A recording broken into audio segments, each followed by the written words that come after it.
बिस्मिल्लाहिर्रहमानिर्रहीम, अस्सलाम वालेकुम। जैसा कि लास्ट क्लास में हम लोगों ने चैप्टर नंबर 3 का स्टार्ट किया था, एस ब्लॉक एलिमेंट के बारे में हम लोगों ने पढ़ा था और हम लोगों ने ये भी डिस्कस कर लिया था कि S block element basically group 1 और ग्रुप 2A को कहते हैं, क्योंकि इनके जो एलिमेंट्स हैं उनकी इलेक्ट्रॉनिक कॉन्फ़िगरेशन एस ऑर्बिटल में ख़त्म होती है, इसलिए वो एस ब्लॉक एलिमेंट कहलाते हैं। फिर उसके बाद हम ग्रुप ट्रेंड के बारे में पढ़ रहे थे कि ग्रुप में ऊपर से नीचे ये प्रॉपर्टीज़ में बढ़ती हैं या कम होती हैं। तो कल हमने आपको इनकी डेफिनेशंस बता दी थी। आज हम सबसे पहले स्टार्ट करते हैं इलेक्ट्रोनेगेटिविटी से, कि इलेक्ट्रोनेगेटिविटी जो है वो असल में किसी एलिमेंट की पावर ऑफ अट्रैक्शन, और अट्रैक्शन भी कौन सी, शेयर्ड पेयर्ड ऑफ इलेक्ट्रॉन के कहते हैं।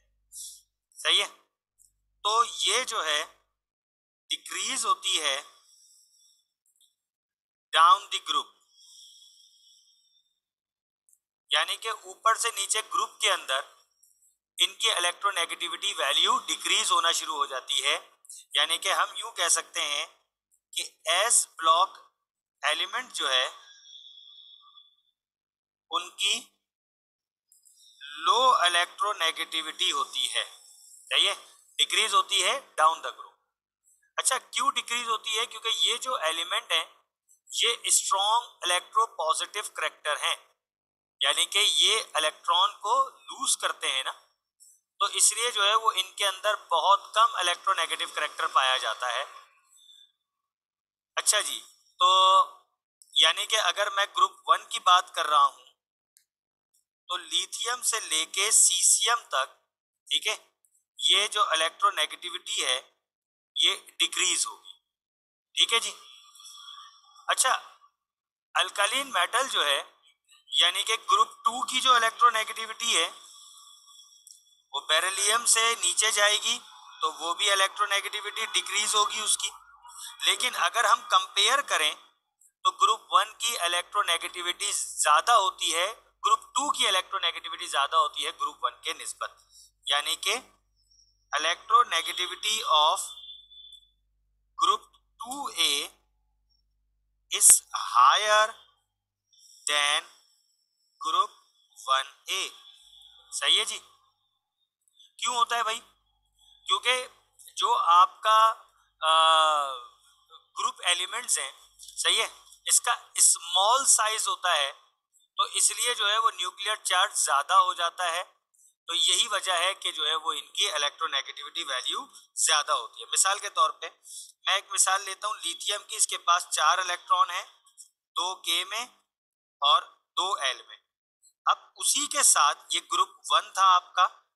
अब अगर मैं ग्रुप 2 की बात कर रहा हूं तो लिथियम के बराबर में बेरिलियम होता है। सही है, मैंने इसको उल्टा कर दिया। लिथियम के पास 3 इलेक्ट्रॉन होते हैं, सॉरी, तो इसके पास वैलेंस शेल में 1 इलेक्ट्रॉन होगा। बेरिलियम के पास 4 होते हैं, 2K में और 2L में। तो इन दोनों में देखें नंबर ऑफ शेल तो सेम है, लेकिन फर्क यह है कि यहाँ लिथियम में 1 इलेक्ट्रॉन है वैलेंस शेल में और यहाँ बेरिलियम में 2 इलेक्ट्रॉन है। तो इलेक्ट्रॉन ज्यादा होगा तो क्या होगा, इसका जो साइज है, इसका ग्रुप 2 का जो साइज है ये स्मॉल हो जाएगा, क्योंकि जितने ज्यादा इलेक्ट्रॉन होंगे साइज उतना शेल का दब जाता है, कम हो जाता है। तो स्मॉल साइज की निस्बत क्या होगा कि ये जो इलेक्ट्रॉन है ये इस न्यूक्लियस के थोड़ा करीब हो जाएगा, तो न्यूक्लियर चार्ज जो है वो ज्यादा हो जाएगा। सही है, यानी कि ग्रेटर न्यूक्लियर चार्ज। तो इसलिए हम कहेंगे कि ग्रुप 1 की इलेक्ट्रोनेगेटिविटी जो है वो थोड़ी कम होती है, जबकि ग्रुप 2 की इलेक्ट्रोनेगेटिविटी ग्रुप 1 के निस्बत ज्यादा होती है। ठीक है जी। उसके बाद हम सेकंड डेफिनेशन पर आते हैं, आयोनाइजेशन पोटेंशियल। आयोनाइजेशन पोटेंशियल क्या होता है कि इलेक्ट्रॉन रिमूव करने के लिए जो एनर्जी चाहिए उसे आयोनाइजेशन पोटेंशियल कहते हैं। ठीक है, तो ये जो आपके एस ब्लॉक हैं इनकी जी लो आयोनाइजेशन पोटेंशियल होती है। सही है। अब हम आते हैं, जरा दो हैं ये, एक अल्काली मेटल्स जिनको आप ग्रुप 1A कहते हैं, और दूसरे हैं अल्कालीन अर्थ मेटल जिसको आप ग्रुप 2A कहते हैं। ठीक है। तो अल्कालीन अर्थ मेटल की जो आयोनाइजेशन पोटेंशियल है, ठीक है, वो लो है। सही है भाई, आयोनाइजेशन इसकी पोटेंशियल लो है।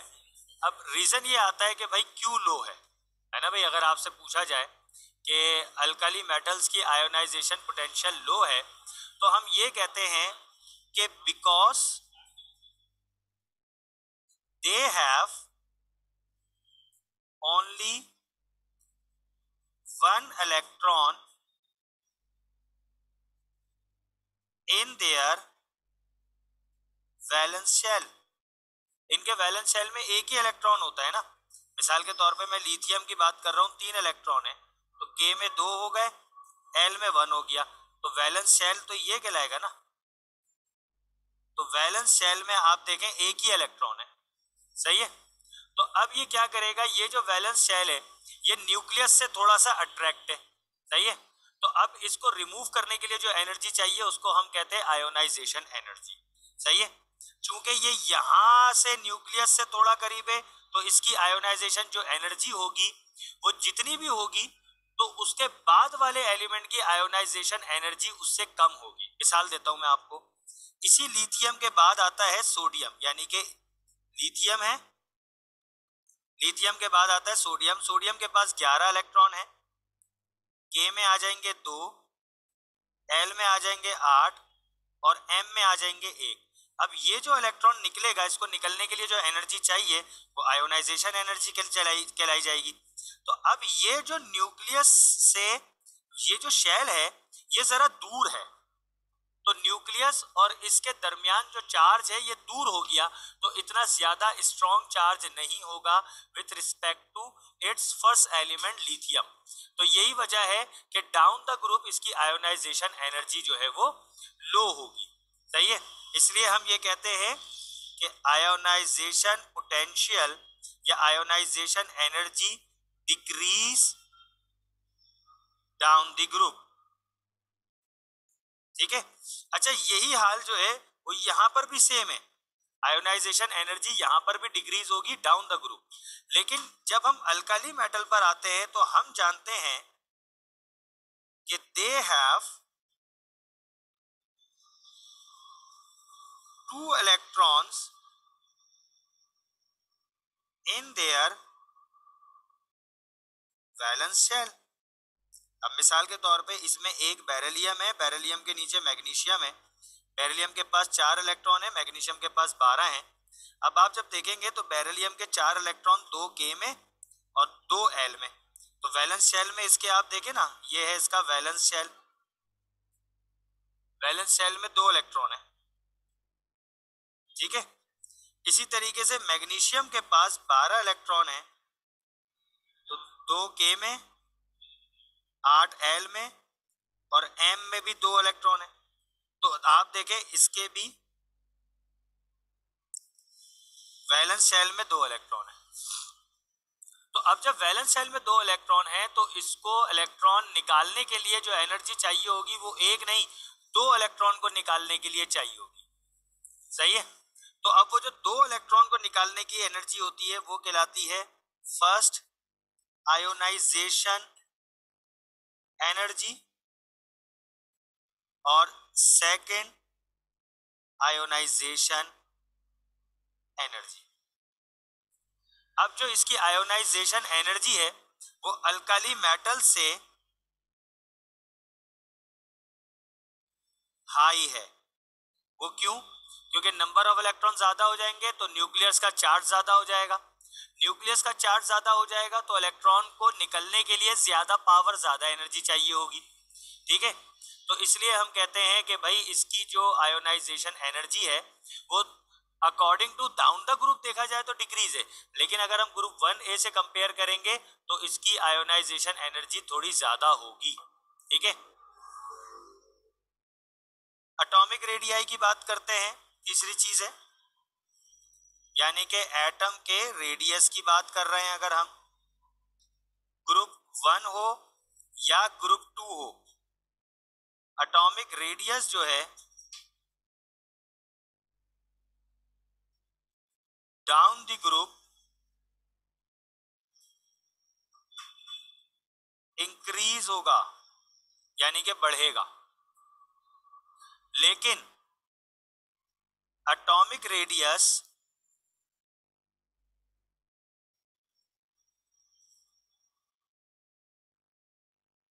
एस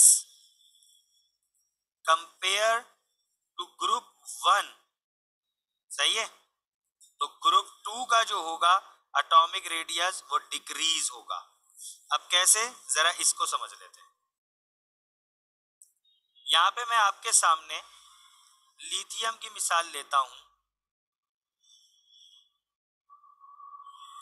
और लिथियम के नीचे सोडियम की मिसाल लेता हूं,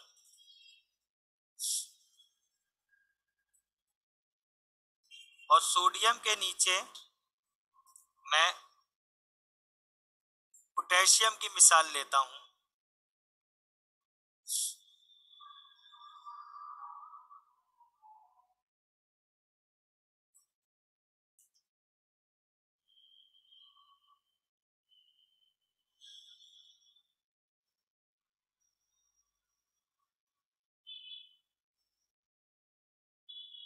अब ये देखें, ये जो आपके पास लिथियम है इसके पास 3 इलेक्ट्रॉन होते हैं, 2K में 1 L में। सोडियम के पास 11 इलेक्ट्रॉन होते हैं, 2K में, L में 8, M में 1। पोटेशियम के पास 19 इलेक्ट्रॉन होते हैं, 2K में, L में 8, यहाँ इधर 2K में, L में 8, M में 8 और N में 1। आप देखें तो अगर हम गौर से देखें तो इसके पास 2 शेल हैं, लिथियम के पास K और L, इसके पास 3 शेल हैं, K, L और M, इसके पास 4 शेल हैं, ये रहा K, L, M और N। तो जो रेडियस होता है वो न्यूक्लियस से लास्ट शेल का होता है, इसका रेडियस होगा इतना, सोडियम का रेडियस होगा थोड़ा ज्यादा, और पोटेशियम का रेडियस होगा उससे ज्यादा। तो मैं ये कह सकता हूं कि atomic radii down the group increase हो रहा है। ठीक है, बिल्कुल इसी तरीके से ग्रुप 2 में भी डाउन द ग्रुप इंक्रीज होगा। बेरिलियम के पास 4 इलेक्ट्रॉन है, 2K में आ जाएंगे, 2L में आ जाएंगे। इसी तरह मैग्नीशियम के पास 12 इलेक्ट्रॉन है, 2K में, 8L में और 2M में। ये देखें, 2 और 2 4, 2 और 8 और 2, सही है। तो गौर से देखा जाए कि इसका भी एटॉमिक रेडियस बढ़ रहा है डाउन द ग्रुप, सही है, लेकिन एज कंपेयर टू ग्रुप 1 से यहां देखूंगा या इसको इससे देखूंगा, ग्रुप 1 और ग्रुप 2 में कंपेयर करूंगा तो ग्रुप 2 का एटॉमिक रेडियस कम होगा, ग्रुप 1 का ज्यादा होगा। क्यों? क्योंकि जब ये नंबर ऑफ इलेक्ट्रॉन बढ़ेंगे, सही है, तो ये जो शेल है ना इसका साइज जो है वो कम होता है। मिसाल के तौर पे ये एक शेल है, इसमें 1 इलेक्ट्रॉन है। अब ये शेल है, इसमें जब 2 इलेक्ट्रॉन आएंगे तो इसका साइज थोड़ा सा कम हो जाएगा, ऐसा। अब अगर 3 इलेक्ट्रॉन आएंगे तो थोड़ा सा साइज और कम हो जाएगा। जितने ज्यादा इलेक्ट्रॉन उतनी ज्यादा पकड़, जितनी ज्यादा पकड़ शेल उतना कम होता जाएगा। तो इसलिए हम कहते हैं कि एटॉमिक रेडियस जो है वो डाउन द ग्रुप जो है वो इंक्रीज होता है, लेकिन ग्रुप 1 से ग्रुप 2 का एटॉमिक रेडियस जो है वो क्या होगा, डिक्रीज होगा। अच्छा, आयोनिक रेडियाई जो है वो आपका स्मॉलर होता है एटॉमिक रेडियाई से। कैसे? मिसाल के तौर पे इसी की मिसाल लें, अगर ये सोडियम 1 इलेक्ट्रॉन लूज कर देता है तो फिर इस सोडियम के ऊपर प्लस चार्ज आ गया, अब इसके पास सिर्फ दो ही शेल बनेंगे, एक के और एक एल। तीसरा शेल तो खत्म ना, तो लाजिमी सी बात है एटॉमिक रेडियस कम हो जाएगा। इसका एटॉमिक रेडियस 3 शेल का था, इसका एटॉमिक रेडियस 2 शेल का था, तो इसलिए हम कहते हैं कि आयोनिक रेडियाई जो है वो इसका पेरेंट सेल से कम होता है। तो ये तो हमने ग्रुप 10 पढ़ लिया। अच्छा, इसके अलावा जो है वो इसकी हाइड्रेशन आयंस होते हैं, ठीक है। अमाउंट ऑफ एनर्जी रिलीज, एक मोल बनाने के लिए जो एनर्जी रिलीज होती है उसको हाइड्रेशन एनर्जी कहते हैं। तो अल्काली मेटल की जो है वो हाइड्रेशन एनर्जी ज्यादा होती है। Melting boiling point alkali metals का जो है वो लो होता है, अल्कालीन मेटल्स का अल्कालीन अर्थ मेटल्स का हाई होता है, ठीक है। तो ये सारी चीजें जो है वो ग्रुप ट्रेंड कहलाती हैं। अब नेक्स्ट क्लास के अंदर हम इस अल्काली मैटर और अल्कालीन अर्थ मेटल्स जो हैं उसकी एक्सट्रैक्शन पढ़ेंगे कि उनको हम किस तरीके से खालिज करके निकालते हैं। तो डेट्स ऑल फॉर टुडे। फिर उसके बाद हम नई क्लास में पूछेंगे, कोई सवाल हो तो आप पूछ लीजिए।